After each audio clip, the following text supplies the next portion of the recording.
also mentioned about kind of I don't know if you said airy, but that kind of made me think about the Vata type that I wanted to speak about as well, and we kind of briefly spoke about that the other day.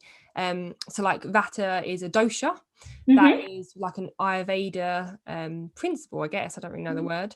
But there's 3 doshas: Kapha, Pitta, and Vata. Yeah. It's more the airy type.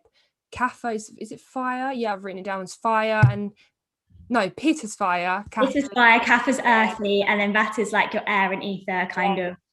Yeah, so they're energy bodies similar to the chakras. The chakras, yeah.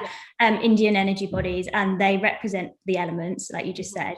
And Vata, from my experience, a lot of people with HA have a lot of Vata, like air energy. They're very cold and dry. They're always up in their head, like a tornado of thoughts, that kind of thing. It's usually like a leaner body frame yeah, as well. Yeah, a lot. And also people, I mean, a side effect of having too much air is literally having too much air, like feeling gassy, feeling bloated, maybe even having trouble. Constipation.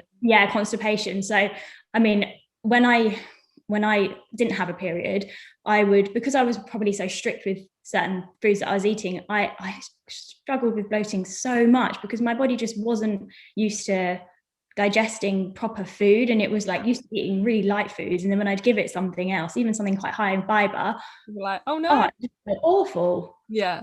So yeah, it can. I mean, a lot of people with amenorrhea, whether it's HA or just general like low hormones or period problems, do have a lot of Vata energy.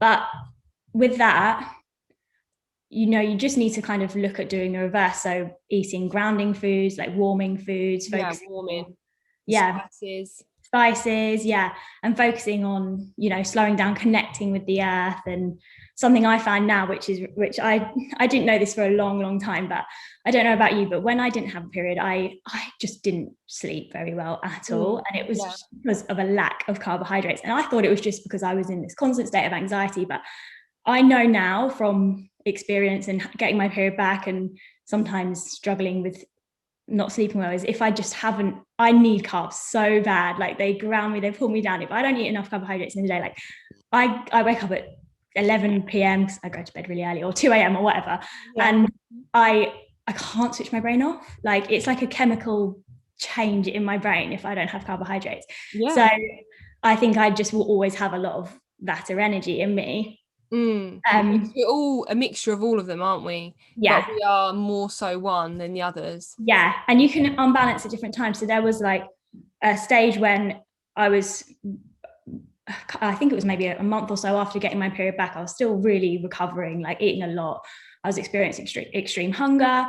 I was gaining weight. I was holding on to a lot of water, and I became really lethargic. And I sort of thought, wow, I've suddenly got this Kapha energy in me now. Like I'm very like earthy. I'm very nurturing towards other people, but I'm not really nurturing myself. Like I don't have any drive to do anything, And then it's just like, okay, I've obviously lost my like Pitta and Vata, like fiery and go get energy, and I've gone this other way now. So it is just balancing out all of them, finding out where your baseline sits. And then if you've gone, I mean, there are actually, if you are interested in knowing, I think it's called, I can't remember the term, I think it's called like your prakriti. I might have got that wrong, but that's your doshas that you're born with. So you will have naturally higher, I don't know, I must grade them, like you might be like a 5 on a Vata and like a 2 on a Pitta and a 3 on a Kapha. And then it's what you have now. So it can show you if you're out of balance, like what you can do. I really wanted before lockdown. If you made like through diet coach to culture or whatever like that, and then you potentially made yourself a Vata, that's quite interesting. So you can get tested. I think it's like a really extensive questionnaire. You go to a practitioner. I mean, someone that practices Ayurveda is, I think you have to practice something like 60 years or 50 years until you actually are allowed to they're so knowledgeable, they read people straight away. So it's really interesting. I'd love to get it done, but it is interesting. And then when I've looked into it as well, when I've typed in like amenorrhea and Ayurveda, it has literally said straight away that it's Vata energy is linked to amenorrhea. It's that wind and like brittle bones, which is something you know, a lot of people with VATA, like air, that cold. Yeah. And frequent urination, you know, like, yeah. I mean, I was always cold when I didn't have a period, because it's also a side effect of not having a period as well, isn't it? And that whole like energy. Yeah, hair not growing, skin not looking, Yeah. just dull complexion. So complete VATA imbalance. Yeah. Oh, cool. Interesting. Is there anything else you kind of want to talk about in regards to not having a period and the more spiritual side or alternative methods? I think maybe just looking at, like, I know we kind of touched on it before with the whole moon thing, but something that I really try and strengthen now, even with my cycle back, is like connecting back to your intuition, and you know how that can help you with, you know, when you're obviously recovering a period, there are certain protocols that you need to do, but when you do get to that stage where you have a monthly cycle, connect your intuition, like what feels good to my body now, like what movement do I want to do, those kind of things, like ways that you could do that. Maybe, I don't know, I find journaling really powerful. I started journaling as well, and just seeing like ways that you can maybe introduce practices into your day, whether it's in your morning routine or your evening routine, to help connect your intuition, ground you down, like just make you feel, I don't know, a bit more all-rounded. And in part, you kind of potentially lose that with the food as well, like maybe restricting, you're not really sure if you're hungry, what food you want, what actually food your body needs. And if you're always telling yourself you need to eat this, or I'm not hungry, it's not the right time yet to eat, so I'm not hungry. Or the same with movement as well, like after getting your periods back, you might look at movement completely different. I do as well. And I don't want to work out as much. I'm not that interested in it. Just kind of going with your intuition, with what's better for you and your actual body. You get to know your body so much level, really.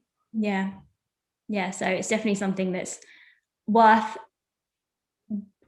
deepening that connection now, because then you can use it for the rest of your life. And when you have that sort of trust back with your body and you're strengthening your intuition, I just find like my days are just so much simpler. Like I'm so much happier. Like I just do what feels good and what feels right for me, and it just takes away all that, like, oh, should I have done that, shouldn't I have done that, like all that stress and hassle that I constantly, I don't know about you, but I was just constantly like, what should I do? And I was always changing my diet depending on what someone told me I should be eating.